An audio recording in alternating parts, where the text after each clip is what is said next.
Now, while we criticize this government for a lot of illogical policies that are harmful to the country, we're also very objective. On this channel, we praise them when they do the right thing, especially individual politicians like Kemi Badenoch. Yes, Kemi is keeping her head down and focusing on trade and trade victories for this country. And she's doing it in a very Trumpian way that Donald Trump will be absolutely proud. She's winning the trade agreements and trade victories for Britain rather than just losing out. Some of the trade decisions we made, especially on the Liz Truss, have been not really in our favor, especially when it comes to India and other places, New Zealand. But this one is quite interesting.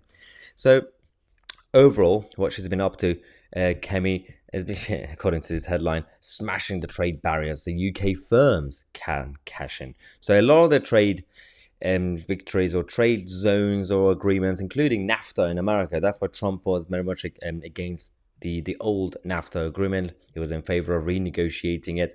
It was because America was losing out to Mexico and Canada. You have to make sure that your country comes first. So if you have a trade agreement, if you want to trade with any country or cooperate, you have to make sure your industries don't suffer. You have to make sure there is an actual level playing field. That's why you cannot have a free trade deal with China, because they're not going to play fair.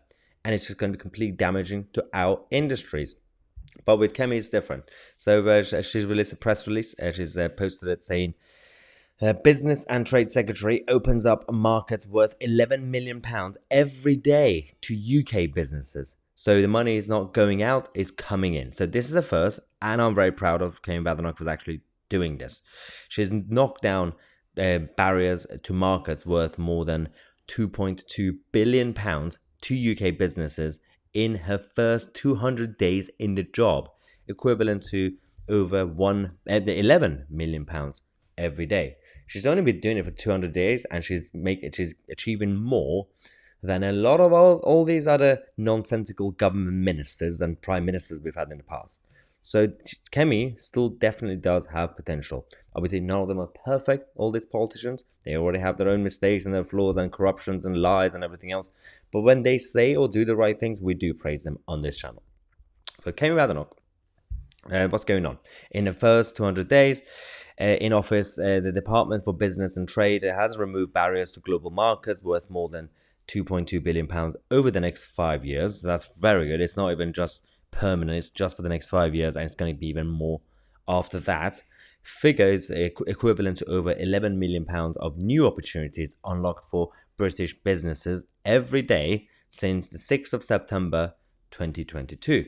Removing obstacles to trade around the world from Nepal to Brazil is a top priority for the Business and Trade Secretary. So one of the things that Kemi Badenoch is focusing on, and which I'm very happy about, is she's focusing on other continents, South America and Africa, and primarily also Commonwealth nations that have been completely neglected since we joined the European Union decades ago.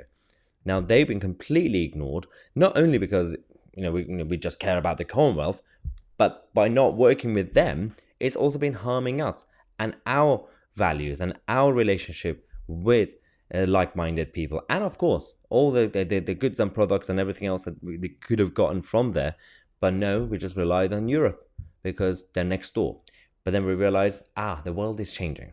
With the access to information, the world's getting smaller. You don't necessarily just have to trade with your neighbors, the French, but you can actually trade with anywhere in the world, and everything will be easier in terms of accessibility compared to decades ago or centuries ago. So Kemi Badenoch said, I have made it a priority to knock down the barriers holding back British businesses, and that prevent them from selling more of their goods and services around the world, creating new jobs and paying higher wages. As an independent trading nation, Britain can now get to grips with these blockages. So I'm very proud that since becoming Trade Secretary, we've been able to unlock billions for the UK economy. And I look forward to smashing even more barriers to ensure our businesses thrive. This is the key point, because until now, developed countries like Britain, the people who are running our establishments and our governments, have been basically focusing on, if we're going to make a trade agreement or cooperate with other countries around the world, we need them more than they need us. So we need to buy from them. And that's what Trump was also very much against, that mentality. He's saying, Why can't you build in America? So that's what Kemi is doing. Build in Britain and sell it to other countries rather than relying on other countries to sell things to you. You have to be self-reliant, and this is a good mentality. And I hope that she could actually push this culture across the board when it comes to the cabinet and the whole of the Whitehall establishment. I'm not optimistic on this, but I hope she tries. Lee Anderson also praised Kemi Badenoch, saying, Kemi smashing it. We all knew she would. Woo.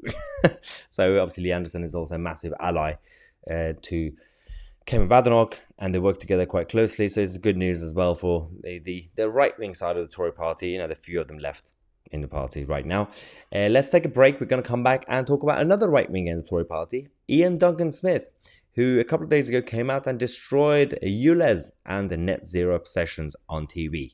I'm Mahyar Tousi, and we are the media.